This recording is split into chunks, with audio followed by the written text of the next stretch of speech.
From the guys who brought you Fight Night picks, and for a short time, hitting above the Mendoza line, comes the Allen Brothers' next project. Let's tear the cover off and join in 15-minute card break.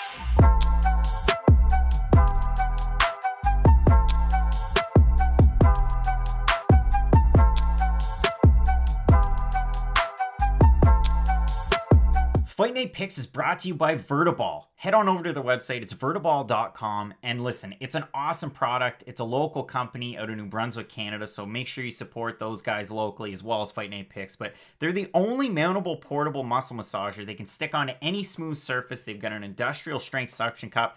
Can support over 100 pounds of pressure. You can get really into those deep knots. I have one here at home. I use it for my back and my shoulders from holding up that Fight Night Picks Pick'em trophy. But listen, make sure you check them out. It's a great product. Like I said, they're recommended by physiotherapists, masseuses, and chiropractors across Canada, the US, UK, and Australia. And they're used by countless professional athletes like Minka Fitzpatrick on screen there, as well as Clellan Farrell of the Raiders. So if you head into the cart, make sure you check them out. So I've got a Vertiball massager in my cart right there. Use the promo code FNP. You're going to save 10% off your order. You're supporting this company here that I'm very passionate about in New Brunswick, Canada, and you're helping out us as well. So make sure you check them out, vertiball.com, promo code FNP, 10% off your order. And without further ado, let's get into it. Ladies and gentlemen, recorded in Fredericton, New Brunswick, Canada.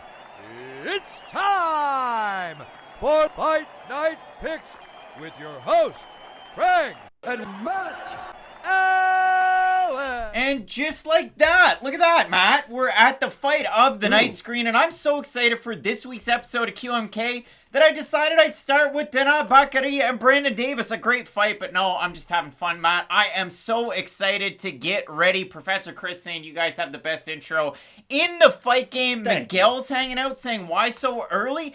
Miguel, that's a great question, Matt. Let's start there because in not that long after this show, we're going to pack up our gear. We're going to be headed to Moncton, New Brunswick, Canada. We'll make sure we show our vaccination cards at the door. And I'm really excited. We're going to be covering Fight League Atlantic number 2. So that's why we are so early. And MPTV saying, why did my alarm go off so early? That's exactly why, Matt. I'm excited to go there. An 11 fight card.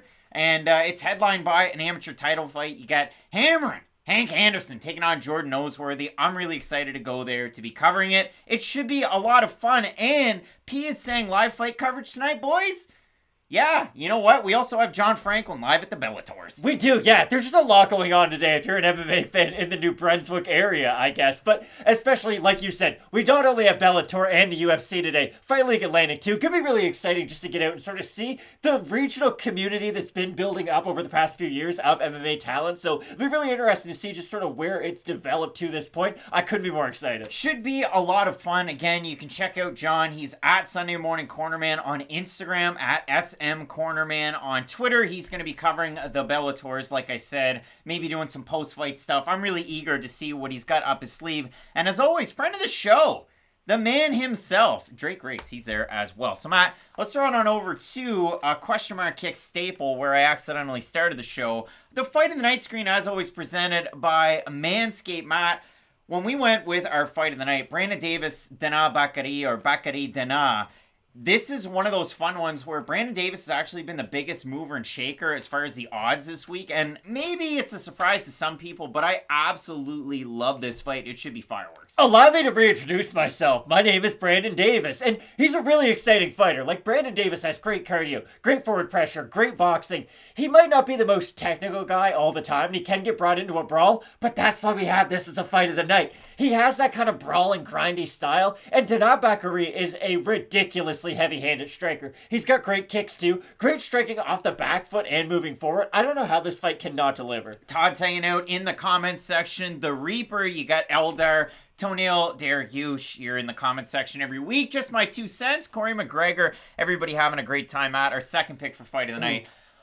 This was your pick for Fight of the Night. not necessarily mine, because I think you're going to get a performance bonus out of this one and not a fight of the night bonus. I think this is going to be a ridiculously fun fight because in Bruno Silva, he could have 2 different careers. If he lost 4 straight fights and just got absolutely outgrappled in them, I wouldn't be surprised at all. But if he got out there and just knocked out like 7 people in the first round, had great takedown defense, and just went on like a crazy title run, I also wouldn't be surprised at all. Like, that's kind of the area that I can see his ceiling being in. And I think Andrew Sanchez is a great litmus test for anybody because we know what he's good at. He's got good striking. I know it's a little wonky, it might not be great, but he's good on the outside with his striking. He's got great wrestling. We're just going to learn a lot about Bruno Silva in this fight, and that's why I'm so excited for it. Matt, everybody's excited over there in the comments section. Todd saying Silva can, and you're going to like this reference.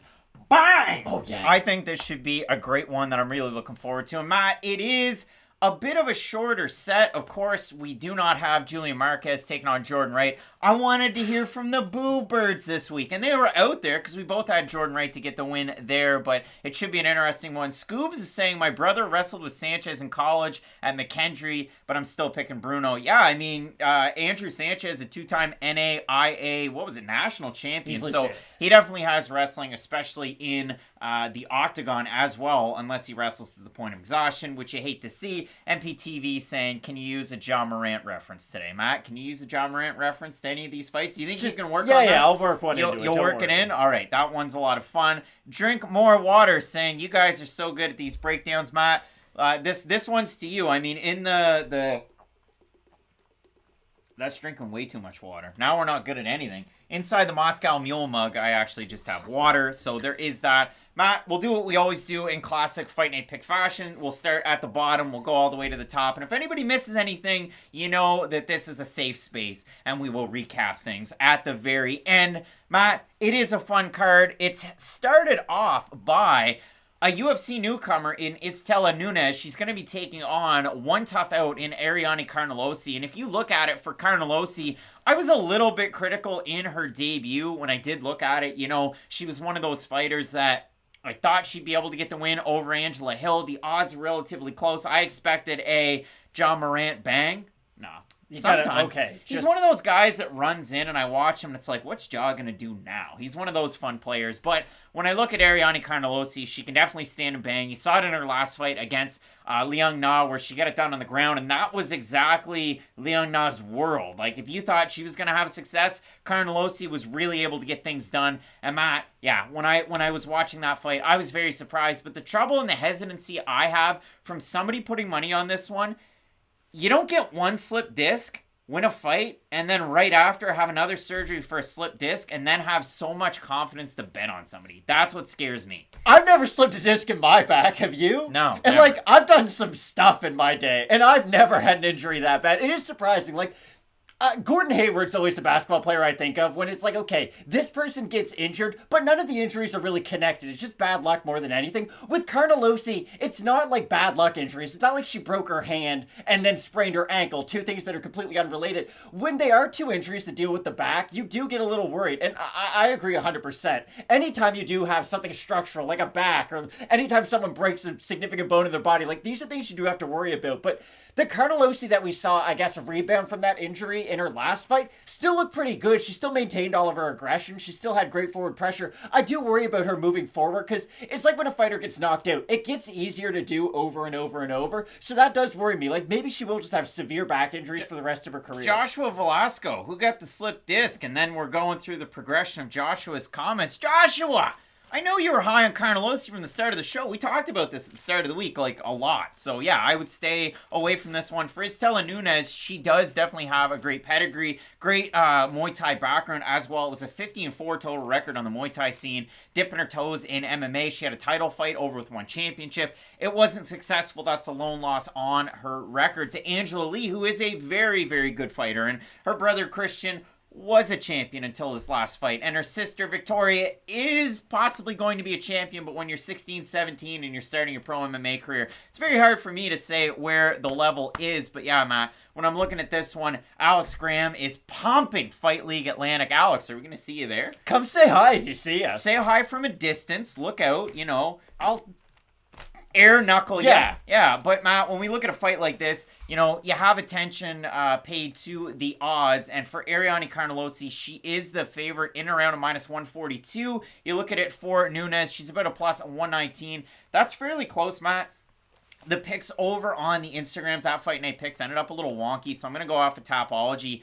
2,100 and 69 total votes, 86% Carnelossi, the majority by decision, 14% for Nunes. Again, a large majority have her to win by decision. So, yeah, it seems like everybody expects this one to go to decision. I expect fireworks out of a fight like this. For me, I'm still going to go with Carnelossi. I like her overall game. She will tend to kind of chase a little bit in some of her fights, which scares me against somebody who has such polished striking. But for Nunes, we haven't seen her in such a long time. She's coming off of a lengthy USADA suspension to kick off her UFC career. And hey, Bruno Silva did the same thing, and he looked great in his debut. But to me, Nunes doesn't have that punching power like a Silva. She could definitely out-volume in this one, so I would stay away from this fight for so many different reasons, so many different angles. But because I have to make a pick, I have to go with Ariane Carnelossi. Can we never compare Istela Nunes to Bruno Silva? They both served 2-year USADA suspension. This is the problem with Nunes. I just don't think she has enough power to get Carnelossi off of her. If Carnelossi is just dedicated to her striking, fighting that Jessica Andrade kind of a game plan, because that really is the comp for Carnelossi. Use your aggression, use your physical strength, and just wear on these other fighters. And I do think that if Carnelossi structurally can just not get hurt throughout this fight, I do think that she can maintain throughout 15 minutes and probably win a decision. But I agree. I think this will be a very, very fun fight to cap off the night. Johnny Ramirez, I don't have a QMK parlay for you because there is so much going on with Fight Night Picks this week. I just didn't have an opportunity to go through it. Just my 2 cents is going with Carnelossi, and Professor Chris saying me too. Just a lean, though, here. Yeah, I definitely agree with you there. We'll move on to our next one, Matt. I don't expect this show to break records in terms of viewership. And this card coming up tonight is actually overshadowed by the Bellators. And I mean, Matt, if anybody missed it, obviously we had the fight on the night screen, but we also did prediction videos for the Bellators. So if you missed those, head back. Nemkov taking on Angliskis. And if you look at it from the other side of the semifinals that we have, Bader taking on Beeston 25-8 Corey Anderson. But Matt, we'll move it on back here. We have a great fight. Danaa taking on Brandon Davis. And for Brandon Davis, he won 4 straight outside of the UFC. He was able to get a couple of finish wins there. And ultimately kind of beams that record right back up. Because he was 10-8 when he left. Went 2-5 in the UFC against a decent level of competition. And then if you look at it, he beat guys that definitely weren't UFC caliber, but he's getting wins that you want to see him get. So now he's taking on Danaa, a guy that people probably don't want to fight him because he's got 2 big-time first-round finishes in his last 2 fights. I absolutely love this one. Miguel saying Davis has never been knocked out. Kyle the Doc saying throw a like for the boys. And then you've got Joshua saying, hey, boys, I'm new here, but do you guys have a knockdown stat of your predictions? Oh, if you want the stats, yeah, they're down below in the description, Joshua. So thanks for tuning in. New viewer here. Very engaged in the comment section is Joshua. Thank you, Joshua. Matt, when we're looking at this fight, we were split on the pick at the start of the week. So what are you thinking about this one now? Because Professor Chris is saying, is everybody on Davis? I'm not. Okay, this is what this fight feels like to me, and you did kind of set it up. It's, hey, Brandon, yeah, you can come back to the UFC. You know who you gotta fight, though? Like, Brandon Davis probably didn't want this fight. And listen, Brandon Davis is willing to fight anybody, anywhere, anytime. But what I'm saying is, nobody chooses Danaa as your reintroduction to the UFC. Normally, when you're being brought back to the UFC, you're gonna fight like an aging veteran, maybe, and it's on short notice. It's just a fight that gets thrown together. But this is just a really tough fight. Now, the great news is, stylistically, if Brandon Davis can just not get knocked out, and I know that seems like that's much easier said than done, and I know he hasn't been knocked out in his career, but when you're fighting a guy like Bakary, it's a very, very dangerous thing to do. Just move forward, throw in volume. But there's definitely a path to victory for Brandon Davis. I'm just concerned that if he stays in the pocket for a little bit too long, and if he is a little bit too willing to eat a shot, to give a shot, I think Danaa's got far more power than Brandon Davis does, and I do think that if they are landing at that one shot per clip, and if we do see a lot of those 50-50 exchanges, I do think they're going to wear on Davis a little bit more than they're going to wear on Bakary. Danaa beat an old Argentinian man in Guido Canetti. You're right. And then if you look at his last one, I mean, it kind of goes with the saying of one of our favorite Canadian country artists, Shania Twain. That don't impress me much. I look at the 2 wins and I go, yes, impressive fashion. Yes, that's how you want to see him win. Kevin Natividad was an undersized guy, and he was getting knocked out left, right, and center. And that's just the way that it was. I mean, who was it? Miles Johns was the other knockout win. Miles Johns isn't necessarily the most powerful guy in the UFC. So when I look at this one, Brandon Davis, as Lausnan is saying, looked great on the scale. 100% he did. His last fight was at 145 outside of the UFC. When you look at the odds for this fight, Brandon Davis, as I said, biggest mover and shaker on the card. He opened a plus 250. He's a plus 134 right now. You can still get him at those, plus odds for Danaa Bakary. Open a minus, 300. Now he's minus 161. I like Brandon Davis in this one. I like his durability. I like how in a lot of fights he's always in it. Even go back to the Giga Chikadze fight. So for me, I like Davis in this spot, especially with the wrestling, with the volume. You don't necessarily love the fact that a guy eats a shot, but for Brandon Davis, it's usually the accumulation of damage that wins a fight in the eyes of the judges. For Bakary, he's starching guys quick. So for me, when I look at this fight, I've got Davis here.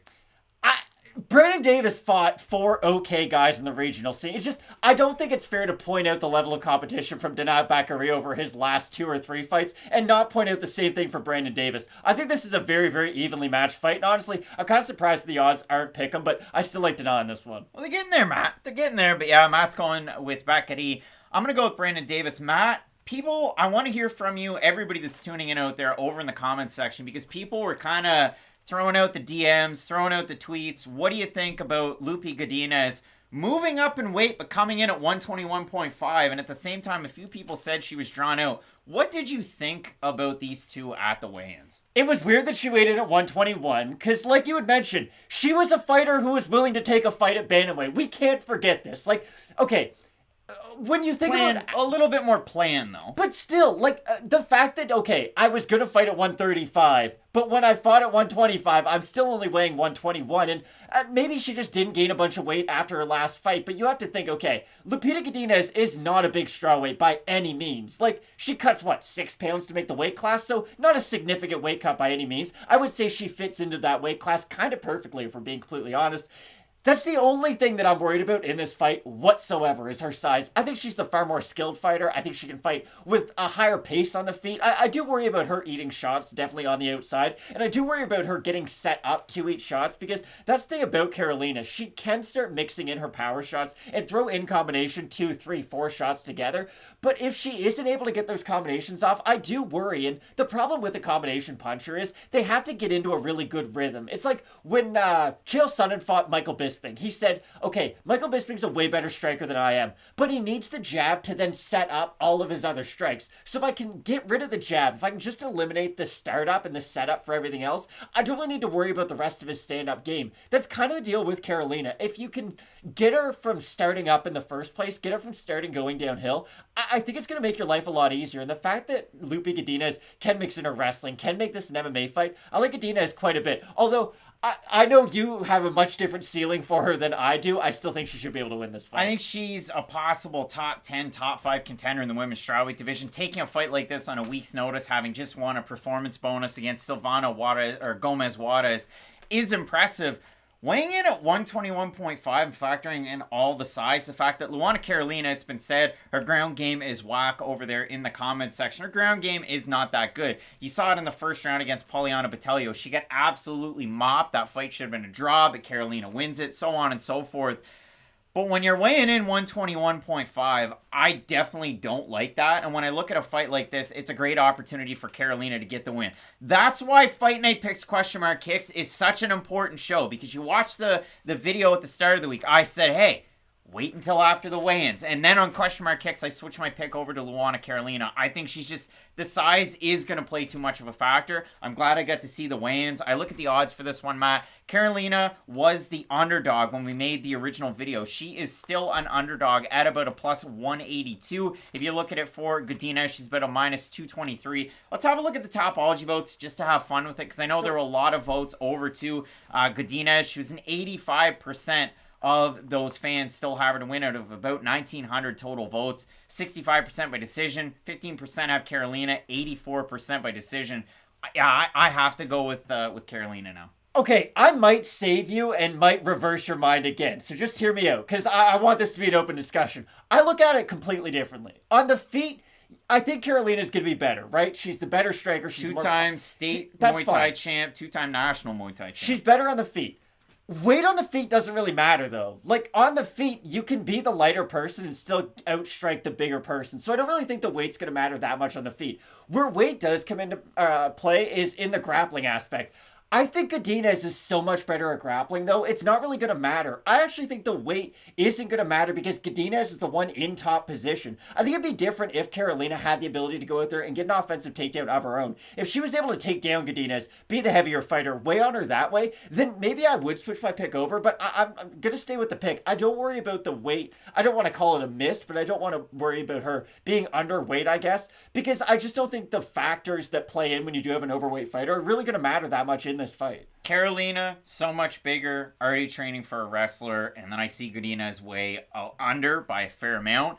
I just worry about it. So I'm going to go Carolina. You can go Godinez. If you're a top 10 strawweight in the future, you should be able to beat Luana Carolina. That's the way she goes. Matt, Danny Roberts taking on Ramazan Emeev, and for both of these guys, they are both 34. They have both winning records. They have both won at the highest level in the UFC. For Ramazan Emeev, it's by decision and decision and decision. And when he loses, it's Anthony Rocco Martin by decision. And for Danny Roberts, he's got a couple of bonuses to his name. One against Dominic Steele for the fun of it. One against David Zavada. For Roberts, it's been a little bit of a tricky road of late for Emeev. Again, that lone loss to Rocco is his only loss in his 5-on-in. For Danny Roberts, he's got a couple of them. Claudio Silva by submission. Michel Pereira by knockout. That was almost 2.5 years ago. Seems like it was just yesterday. His last fight was, though, almost 2 years ago when he knocked out Zalim Amadiev, one of the worst fighters we've ever seen in the UFC. He got absolutely out-wrestled and out-boxed by Michel Pereira. Again, it's tough to fight a guy like that, but Zalim just looked like a shell of a man in the cage. Wow. So when I look at this fight,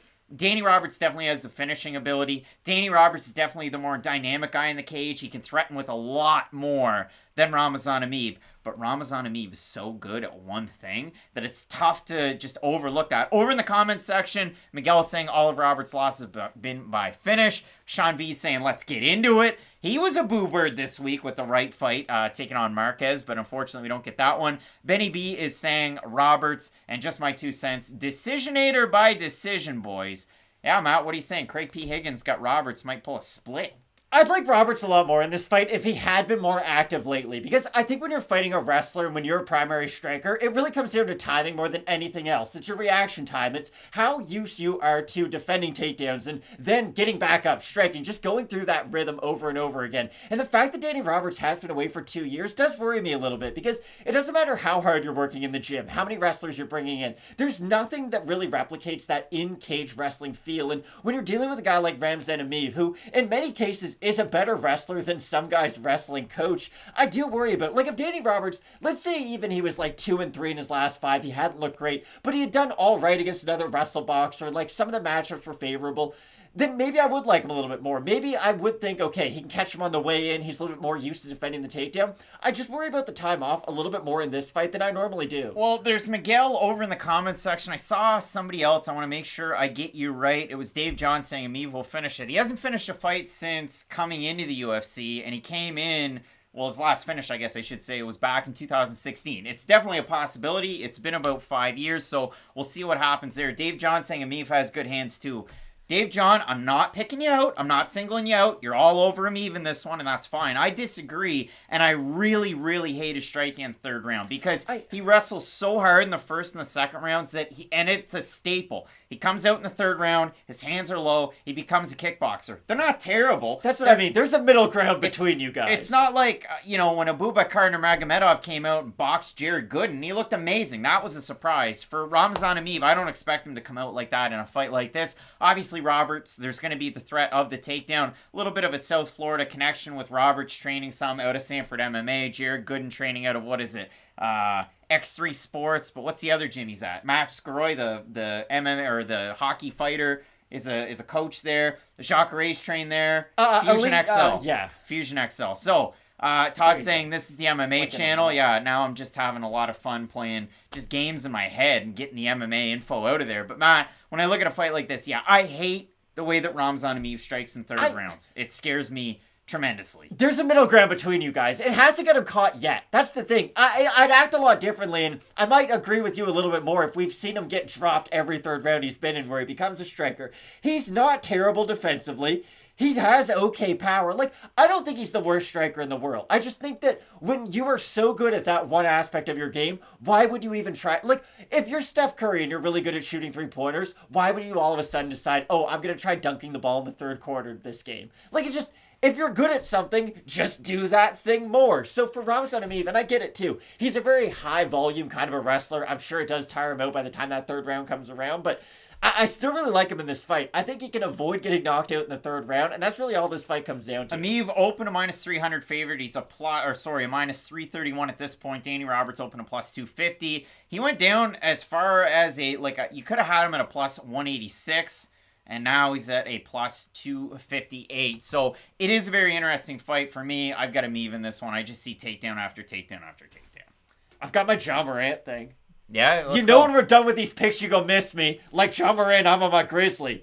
I quoted J. Cole and I got John Morant in there. Andrew Sanchez taking on Bruno Silva. I'd love to hear from everybody over there in the comments section to get an idea of what you're thinking. Kelly is saying you can always mix in some of the easy Bellator picks.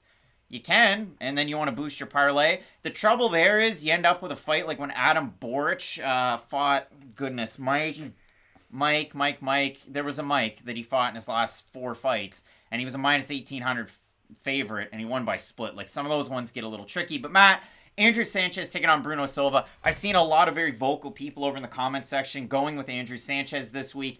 You know exactly what he can do. He can either come out like a karate fighter or a pure wrestler, and he is so good at wrestling. And when his karate's on, it's on. So this is a tricky fight for me when I look at it for Sanchez versus a guy like Silva who has that touch of death in his fist. This is the most tempting underdog pick on the whole entire card. It really is. I'm going to say that because if things go wrong for Bruno Silva in the UFC, I think they're going to go very wrong very fast. I really do think that we're going to see a Bruno Silva performance like a Rodolfo Vieira performance eventually, because with Bruno Silva, there is mystique around him right now. And there's not a lot of fighters in the UFC you can say that about. It's very similar to Vieira, because with Vieira, he's not just a jiu-jitsu black belt. He's the black belt hunter. Like, there was something extra to it. Bruno Silva doesn't just knock people out. He sends them to the shadow realm. Like, he sends them somewhere different. It really is that life-changing kind of a power that Bruno Silva possesses. And that's why I do worry about him. Like, when we have fighters like this who have this kind of hype behind them, who have this much stock behind them,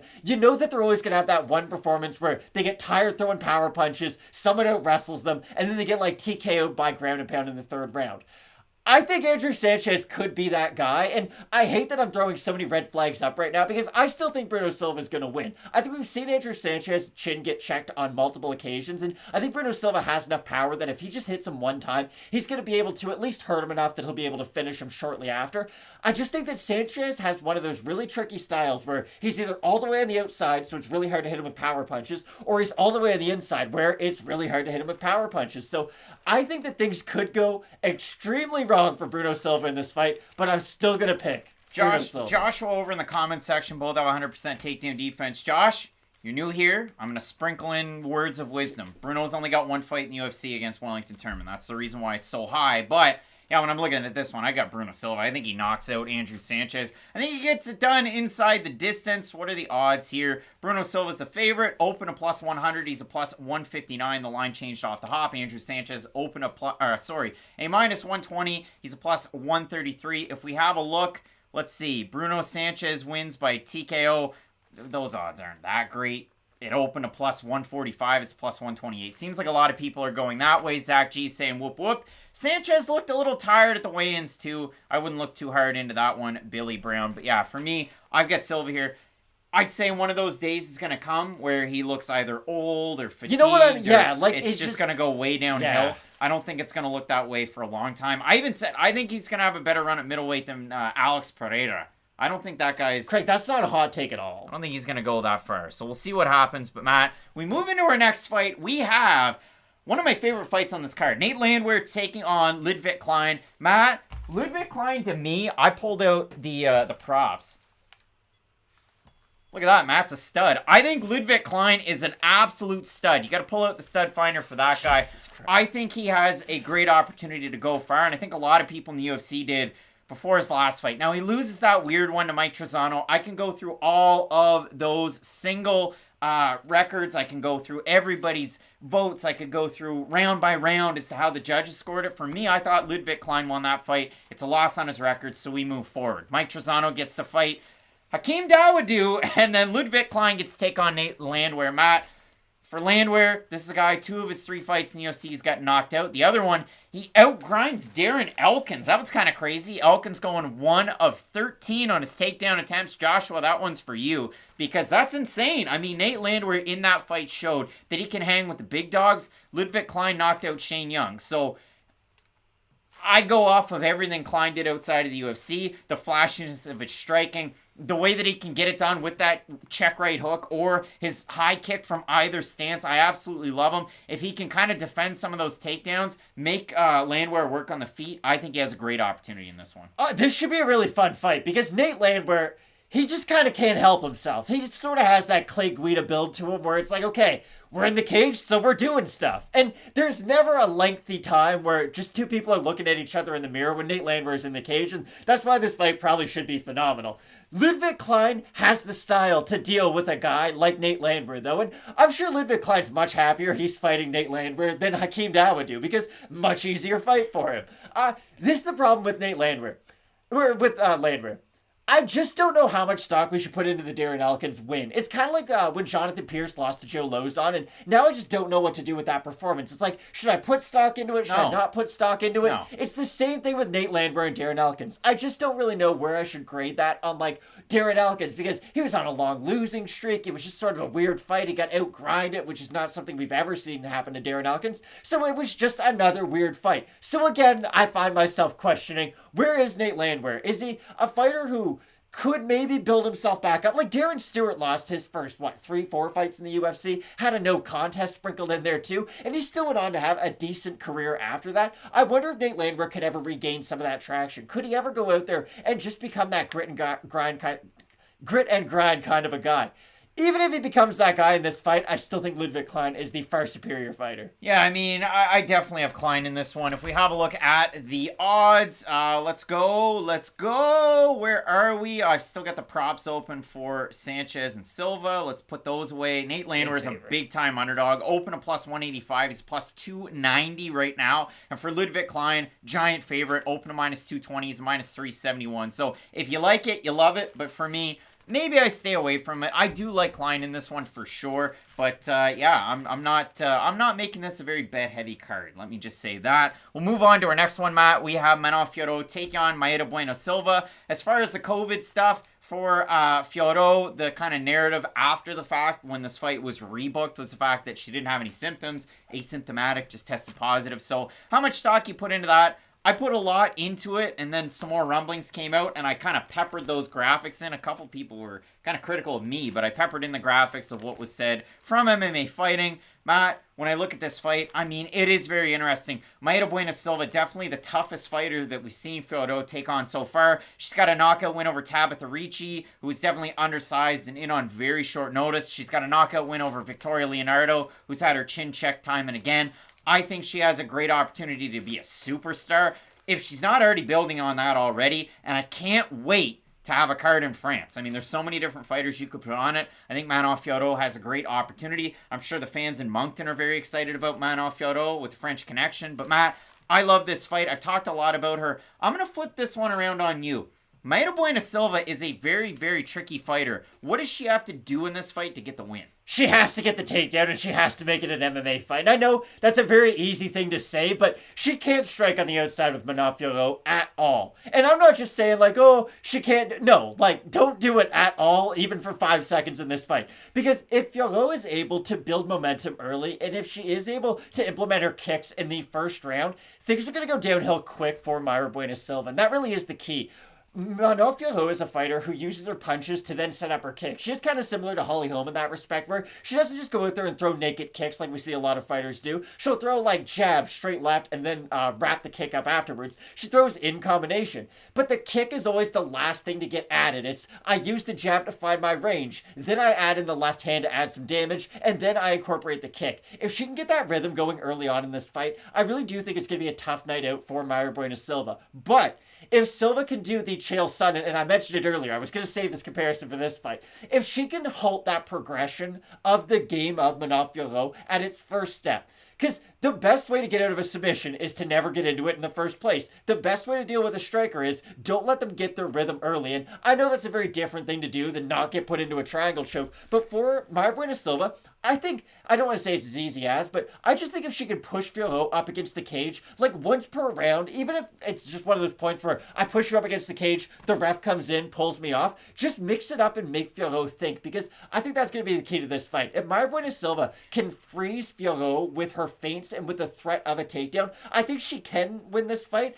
I just think she's going to have to eat a lot of shots to actually implement that game plan, and I don't think you can eat punches against a fighter like Fiorot in this weight class. Joshua, don't look too far into those stats there, pal. When I look at the odds for this one, the only thing that makes sense to me, fight goes the distance, open a plus 115, it's a minus 115. I actually like that. I mean, I've seen Fiorot take on grapplers in the past. I've kind of talked everybody's ear off about the Corinne Laframboise fight, but I think that one holds true in one like this. Obviously, Bueno Silva, much more well-rounded, especially with her striking, than some of the women that Fiorot was fighting on the UAE Warriors scene.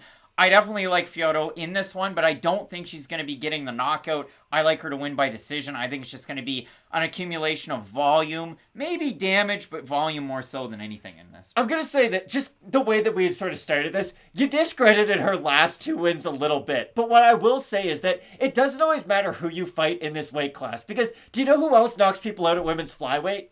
Valentina Shevchenko. There's two fighters. Jessica Andrade, Valentina Shevchenko, and now Manon Fiorot. Like, I don't think it's a mistake that she's finishing fighters in this weight division, because it's just not something we see that often, and I do think it sets her apart from just the average flyweight fighter. All right, Matt, let's move into our next fight. We have an absolute legend of the game, Jim Miller, weighing in exactly at 155 pounds. And I saw a tweet yesterday, and I'm so sorry, because I always try and credit my tweets that I see. But somebody had said that Jim Miller's never missed weight in his entire UFC career. This is going to be, what, his 38th fight in the octagon. He's going to set the record. He's going to move past it. I absolutely love what Jim Miller's done throughout his career, because he's a guy that's kind of gone through so much. He's gone through downturns. He's gone through late career upswings. He's gone through Lyme disease. Like, such a special guy. Now he's taking on a, I'm going to say, short notice opponent in an Eric Silva, a guy that, and if we're really quoting a lot of people, Matt, you talk about don't impress me, much. Eric Silva's a fun fighter. He is. Goes out there to stand and bang. His record's padded by some of those tournament wins, but I could say the same thing about, like, Dan Severn. So, and we're not doing that. No, and I'm not doing that. He's a Hall of Famer. So when I look at this fight, though, I mean, Eric Silva's got one of those fun styles. He can stand and trade. Maybe it'll cause Jim Miller some issues. I meant to say Eric Gonzalez, not the forever prospect Eric Silva and his little brother that couldn't hang, Gabriel Silva. But yeah, when I look at this one, Matt, Eric Gonzalez, I don't know what he brings to the cage to beat Jim Miller. I got to be honest with you. I think he can knock him out. I really do. Like, I don't think Jim Miller's that special of a fighter on the feet anymore. I think at one time he was a very dangerous fighter with his volume. He rocked Clay Guida not that long ago. Clay Guida's older than our dad, so that tells you quite a bit about that fight. Here's the thing about Jim Miller. I just don't think he can get it done on the feet with top-level strikers in this division anymore. And I know the examples I'm going to bring up aren't great ones. Oh, he got outstruck by Dustin Poirier, Anthony Pettis, and Dan Hooker. Wait, you mean three guys who are really, really good at striking? But in Jim Miller's prime, those are guys who he at least would have had very close and competitive fights with. And I understand the Poirier fight was pretty close, honestly, with those leg kicks that he was using. But still, on the feet, he was getting exposed. And I just think that as he's gotten older, his grappling's still really good. He can still go out there and wrestle and scramble with some really good fighters.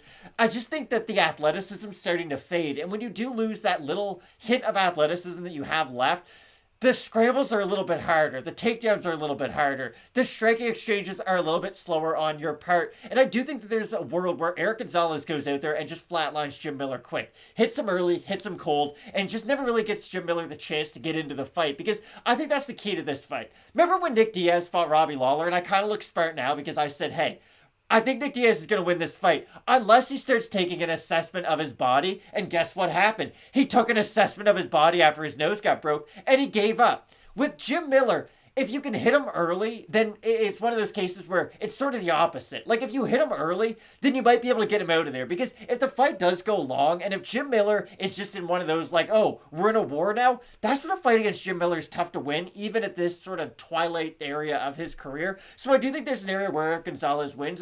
I do like Jim Miller in this fight. I think he can turn back the clock one last time. You like Jim Miller in this fight. You said he was going to lose. You didn't pick him at the start of the week. I think Jim Miller will be able to win. I don't often switch my picks, but this is the thing about Eric Gonzalez and the one thing that I do worry about. And normally you think about this when he fights another striker. He overextends himself so much on his strikes, especially when he moves forward. And I don't think Jim Miller's going to crack him with a shot, but I do think he's going to be able to shoot takedowns off of those entries from Gonzalez. And I think if he can mix in 1 or 2 takedown attempts just per round to keep Gonzalez thinking and mixing it up, I think Jim Miller can win this. So I'm going to go with the aging veteran, and I think he'll be able to pull it off. Joshua makes a great point, actually. Miller, old AF. I'm sitting this one out. 100%. I mean, you look at the odds. Miller open to minus 185. He's minus 244. Gonzalez open to plus 160. He's plus 200. If you like him to get the win by finish, I mean, maybe that's fine. Kelly is saying, Josh, I would only sprinkle the round 1 sub. I think Miller's going to win this one. I'd rather see the aging vet Eric Silva take on Jim Miller than Mr. Eric Gonzalez. T. Holmes hitting us up in the super chat. Thanks. Let's get into it. You're going to pay for a little bit of gas to get us to Moncton to cover Fight League Atlantic number 2. I can't wait for that one. Joe, we've got Devraj Palatniak over there saying Miller sub 1. Hopefully I pronounced your name properly. Matt, let's move into our co-main event of the evening. Carlos Felipe taking on Andre Arlovski. Matt, who's going to be able to get it done? Is it Andre Arlovski and his technical old wiseness? Is it Carlos Felipe and his young brooding style and his overconfidence, I guess I should go with? Because I absolutely effing hate Carlos Felipe when he fights. I'm serious. I absolutely hate him. It's like, Carlos, do what you're good at, do it a lot, and don't stop putting your foot on the gas. Carlos has a good chin. We saw him get tagged by Justin Taffa, and Taffa's been bad in the UFC. I don't think that's a surprise for me to say that. He does have good power, though. But when he does utilize his skills, yeah, he's got good power and pretty good volume. But Felipe takes moments off when he should pour it on, and against a guy like Arlovski, that could lose you the fight. I've seen Andre Arlovski at like 17 AEW events, and I don't even watch wrestling. I'm just worried about what stage of Andre Arlovski's career he's in at this point. I like the volume. I still think he has good footwork for a heavyweight. There's still things to like about Andre Arlovski. It's just, we've never really seen him in the public eye to this degree, and I do think he's near the end of his career. And this is the first time I've ever said this, but I do think Andre Arlovski's setting himself up somewhat for what he's going to do after fighting. I know he had that interview where he was like, oh, I could fight until I'm 50, but I'm not crazy. I'm not going to do that. I'll retire sooner rather than later. He's what, 43? 44? Like 42. So, okay, he's not fighting for another 8 years, I hope. And I just think he's almost done. I really do. I think Andre Arlovski's got this fight, maybe one more left in him if he decides that. I just think we're seeing the end of the Andre Arlovski experience. And hey, we've had a lot of opportunities to say this in the past. He was on like a 5-fight losing streak and they were still giving him main event and co-main event slots. And he worked his way back up after that. I think that now that his footwork slowed down a little bit, he's now more susceptible to getting hit by those power shots, and that really has been his Achilles heel his whole career. He's always had great skills for a heavyweight. It's just been the durability, and I do think that now that his footwork's a little bit slower, he's going to be more susceptible to get hit by that big shot. Maybe Felipe won't knock him out, but I do think there's a good chance of it. Matt, 256 tuning in right now for the co-main event. We got to get those likes up there. I know we can get them above 100. That one's free. If you want to support the channel, hit us up in the super chat. Just my 2 cents saying I think Andre squeaks another one out. Craig P. Higgins, Felipe will tag Arlovski and then pull a Diaz. Point, laugh, and lose the decision. And that's the thing that scares me about a guy like Felipe, because it's not just one fight where he does stupid stuff. It's like every single fight. The odds are at par. Felipe, minus 109. Arlovski, minus 112. So make your pick, check it twice, have some fun, pop and popcorn, watch the fights. It's just as someone who makes a lot of picks every week, I can't say, okay, I think Carlos Felipe is going to drop Andre Arlovski, point at him, clown on him, and then lose the split decision. I think he's going to drop him and probably finish him. I really do. Even look at the Tom Aspinall fight. Tom Aspinall's a great fighter. He's probably not a great example, but still, the shot he hit Arlovski with wasn't some big crushing overhand right. He hit him with a straight shot down the middle, and I think Carlos Felipe can land one of those big looping hooks on the outside. He'll be able to put Arlovski away. All right, Matt. So let's move on to our main event of the evening. Everybody's excited for it. Everybody's up. A couple of people were angry. They were like, how could you not be excited about this one? How could you be down on this fight? Because both fighters have missed weight, but they didn't tonight, and that's what we love, Matt. Bub Collins hitting us up in the super chat. I've got Felipe. Who do you think should fill in to fight Strickland? Brendan Allen wants that rematch really bad. I'd be fine with that fight. Seriously, they're building Strickland up, though, so he probably gets a big name. Give him, I don't know. He's good at middleweight right now. Uriah Hall. He just knocked him out, Craig. Again.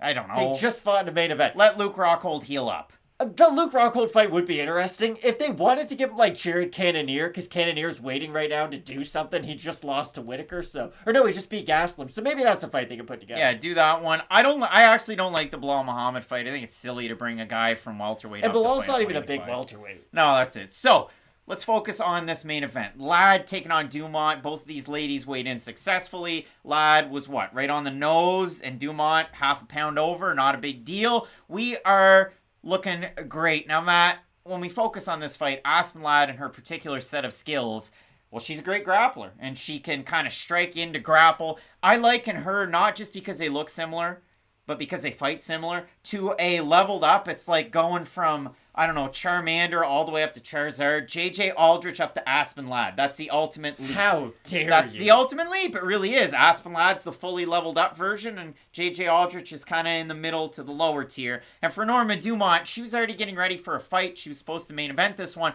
against a totally different style. Now, for Dumont, she was getting ready for a fight to be 5 rounds.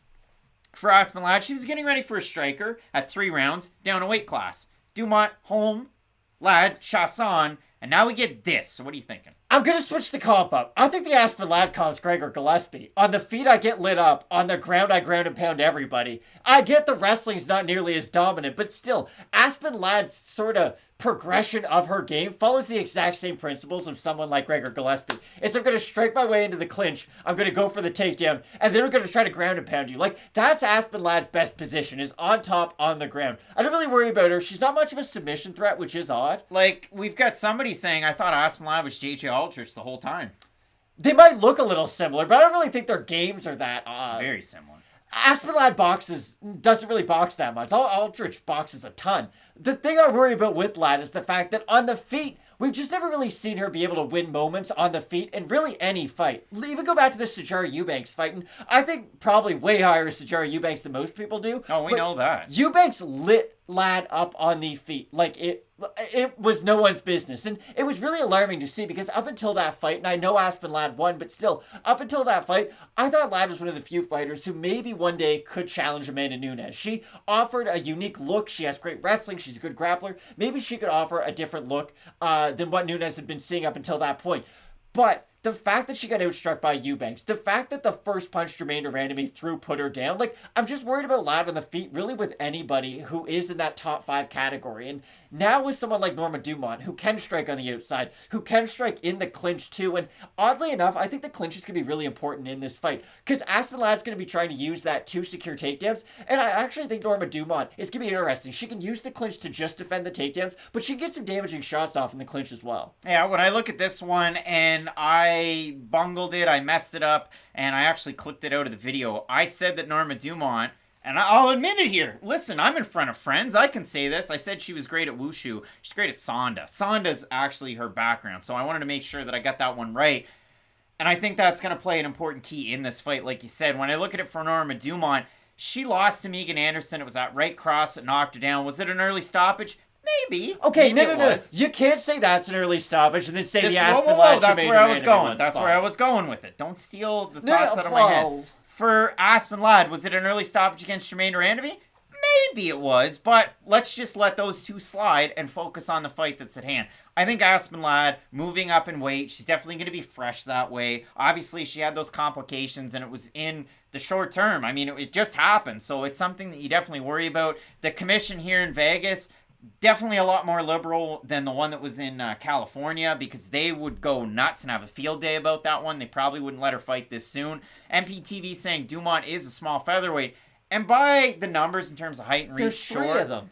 She's thick AF, and I mean that in terms of she utilizes that well in the cage. She has a lot of whip on the end of her kicks. She has a lot of power behind her shots, and I think that's definitely going to help her out in this fight. MPTV saying Aspen Ladd can hang with the big featherweights. Who are these big featherweights we're talking about? Amanda Megan Nunes? Anderson. Megan Anderson's not even in the UFC anymore. Are you sure? Yeah. Norma Dumont's plus 114 right now. Aspen Ladd's a minus 136. But, If Aspen Ladd's... Gee whiz. If Megan Anderson's not in the UFC, this is news to me. Yeah, I think she signed with either Bellator or the PFL. That was all over Twitter like 2 weeks ago. Matt, what's the pick here? I think Aspen Ladd's gonna lose. Now, I set that up like she was gonna win. I really do like Norma Dumont. She's in the UFC. It might still say it on Wikipedia, Craig, but it was all over. Someone had announced that, I forget who she was gonna sign with. Anyways, I think Norma Dumont's the much more well-rounded fighter in this fight. And again, the problem with Aspen Ladd is I can't all of a sudden assume that now she's going to become this completely different fighter on the feet. I think that on the ground, she will have the edge. If she can get on top of Norma Dumont, we've seen the kind of damage that she can get off from the top position. I think Yana Kunitskaya is a pretty good grappler, and she's a pretty good grappler off her back, too. But go back and look what Aspen Ladd was able to do to her. She absolutely lit her up on the mat. So I do think there's definitely a realm where Aspen Ladd wins, but I like the well-rounded game of Norma Dumont. I just don't really know what either one of these fighters do after this fight. Like, if Aspen Ladd wins, does she pull a Charles Oliveira and say, oh, I'll move back down to 135? Like, if Norma Dumont wins, does she say, hey, Amanda Nunes, I'm ready for you? It's just, I understand a lot of people are down on this main event. I think it's an exciting main event, or could at least be an okay main event, like fighting-wise. Because look, last week's main event was Fight of the Night. It was pretty good, so I think this one could be too. I don't really know where either fighter go from here, because normally a main event and a co-main event slot is used to tell a story, and it's used to set things up for the future. It's, hey, this is the main event. The winner is either fighting for a title, or they're in a number one contender slot on a pay-per-view next. You know what this one is? What? Hey, we have to fill a card. Here you go. Well, no, I understand. It's just normally it's nice to think about, well, okay, well, we know what's going to happen next. We have no idea what either one of these fighters are in for next. Yeah, Matt, I'm going to go with Norma Dumont in this fight. OJ was tuning in and said he was a little bit late. He knows this part of the show, Matt. We're going to flip it on back. We're going to go through the entire 10-fight set, and I want to hear from everybody in the comments section. Who do you have? Because let's get moving, Matt. Ariane Carnelossi taking on Istela Nunes. I'm going with Carnelossi in this fight, but this is one of those ones on this card. I have a few. I don't have a lot of confidence in this one off of yet another back injury for Carnelossi. This could be one where you see Nunes just totally out volume, totally outwork, and win a fight. Totally outwork might be, it's just hard to outwork someone like Carnelossi. Unless Carnelossi's spine slips out in the second round, I do like her in this fight. I think she's a much more physically gifted athlete. And the problem with Nunes, again, is you need power at a certain point to keep a forward pressure fighter off of you. And I just don't think Nunes possesses that level of power to really keep to keep Carnelossi off of her. All right, Matt, next fight we have Danaa taking on Brandon Davis. We're split on this one. I've got Brandon Davis here. I think we both agree, though. This fight is going to be absolutely insane. Like, I'm really, really excited for this one, but I do have Danaa. All right, next one, Lupita Godinez taking on Luana Carolina. I actually switched my pick on this one. The weigh-in scared me a little bit. I'm going to go with Luana Carolina here. I'm going to stick with the Lupita Godinez pick, but again, the weight, like you said, it does worry me a little bit, but I'll still stick with the pick. Next one, Danny Roberts taking on Ramazan Emeev. The finishing ability ball is in the court of Danny Roberts, but Ramazan Emeev is playing with a beach ball, and I think he's got this one. Ramazan Emeev wouldn't even know what that finishing ball looks like. You'd hand it to him and be like, what sport is this? Huh? What? He'd just start wrestling. I've seen one of these probably. in 5 years. What is this? Like you said, if Danny Roberts wins, it's probably going to be by some spectacular knockout, catching Ramazan Emeev on the way in. But I think the wrestling of Emeev is just going to be too dominant. Yeah, all right, Matt. We move into our next one. I think we're going to get a finish. I think Bruno Silva's knocking out Andrew Sanchez. I agree, but... and this is a big but. I think Bruno Silva's one of those guys where if things go bad, they're going to go really, really, Bruno really Silva's bad. got a big butt. Click that one. We're going Silva, Matt. Our next one, Nate Landwehr taking on Ludwig Klein. We pulled it out, Matt. We got the stud finder. Ludwig's a stud. Found one. If you hit anything that's solid, it's going to make that noise. That's just, yeah. Anyway, I've got Ludwig Klein here. I also have Ludwig Klein. But again, if Nate Landwehr got back on track, I wouldn't be completely surprised. And I could see him having like sort of a fun UFC career where he just has these mindless fights in the prelims. But I do like Ludwig. Matt W can make friends in the comments because I don't know anyone picking Sanchez, LOL. And right above and branch above's got Sanchez. He's here every single week. He also has Klein. Matt, Fiorot, Bueno Silva scares me a bit. I'm going to go Fiorot. I think she gets it done by decision. I really like Fiorot as a prospect in this division, and I do see her being in that top 15 sooner rather than later. All right, we move into our next one. Miller taking on Gonzalez. You actually switched a pick here. Old 8-10. I think he's going to turn back the clock. All right, Matt. I'm going to go with Jim Miller. Arlovsky's taking on Felipe. This is another one that scares me. Matt Adams said CJ Safdie picks Sanchez in this one. I'm going with Felipe, but I honestly don't have a ton of confidence in it. Not every fight can scare us, Craig. Come on. Carlos Felipe by knockout. What did I say about Bruno Silva, you dingus? Well, okay, that was one, though. Every other one's been What like, did I say about Ludwig thin. Klein? He's a minus 400 favorite. Well, I think Carlos Felipe has a really good chance of getting into the rankings with this fight. Maybe he deserves it, maybe he doesn't, but just to beat a guy like Andrei Arlovsky, it's a big name, and in the heavyweight division right now, you don't need that many wins to creep your way up into the rankings fast. Like, Chris Daukaus and Tom Aspinall have both been in the UFC for what, like a year and a half, if that, and they're considered two of the top fighters in the division already, so it doesn't take that much to get some momentum in this division, and I think if Carlos Felipe is able to get the win tonight, then he will be able to call out a big name next. Maybe it is like a Marcin Tybura. Maybe it is like a... big name, Marcin. Sergey Pavlov. I know they're not big names to maybe the casual audience, but to us, those are exciting fights in the heavyweight division, and I do think those are the fights he'd be ready for if he is able to beat Andrei Arlovsky. A lot of stuff booked up now, too, so it makes things interesting. At the old heavyweight division, Matt Aspinall taking on Norma Dumont. I've got the underdog. I've had her all week. Yeah, I like Norma Dumont quite a bit in this fight. And there's something to be said for fighting fighters in the past who have a similar style to your opponent in the future. If you can beat someone in Felicia Spencer, who fights a lot like Aspen Ladd, then I think it's going to set you up for a lot of success against someone like Aspen And you want to talk somebody big in the division? Felicia Spencer's as big as they get at 145. So fights at lightweight. Yeah, I really do like this fight. There's definitely, a giant split among the fans. Let's actually bring it up and get the Tapology votes for this one, because I'd be really interested to see where they land at the end of the week. Usually there's about 2,400, 2,500 on most cards. They're probably 50-50. Wow. 2,200 votes for this one. 66% Ladd, 6% by decision, 58% by knockout for the 34% that have Dumont, 67% by decision. Yeah, I think Dumont's got this one. Miguel saying Ladd inside the distance, and Matthew saying Nate was screwed by an early stoppage in his last loss. Sure. I think this should be a fun main event. Again, it sucks that we have no idea what this sets up next. And unfortunately, you and I are going to miss it anyway. Yeah, that's true. I'll watch it tomorrow morning, but still. It should be a fun one, Matt. If you missed out this week, we had prediction videos for Bellator. Vadim Nemkov taking on Julius Angliskas. We talked all about the card. There's an episode of Early Stoppage that came out last night where John Franklin and I broke down this entire card. We talked about Cyril Gane, Francis Ngannou, and how it's no vacation. Like, there's a lot of fun stuff in that episode. I absolutely let it fly there and just flew off the handle, and I cursed and swore a lot. Crypto, I don't know, man. I mean, we've done the show the way we do the show, and people like it. So I don't want to get too into the weeds of the gambling. That's definitely not the question mark kicks flavor, the question mark kicks feel, and the feel of the channel. So I don't want to talk about stuff that I don't know. So yeah, I'm just going to have fun with it, Matt. John Franklin, boots on the ground at Bellator 268 today. You can find his content at SM Cornerman over there on the Twitter, at Sunday Morning Cornerman on Instagram. For us, it's easy. At Craig Allen FNP, at Matt Allen FNP. We'll be all over Twitter and Instagram live from Fight League Atlantic 2 at the Moncton Coliseum. I absolutely love that card, and I'm going to have a lot of fun there. And yeah, we got a lot of great stuff coming out with Fight Night Picks. You're not going to want to miss it, right? Yeah, I'm really excited. All right, well, keep it locked in with Fight Night Picks. And as we always say, Matt, let's get into it. Ladies and gentlemen, recorded in Fredericton, New Brunswick, Canada. It's time for Fight Night Picks with your host, Craig and Matt.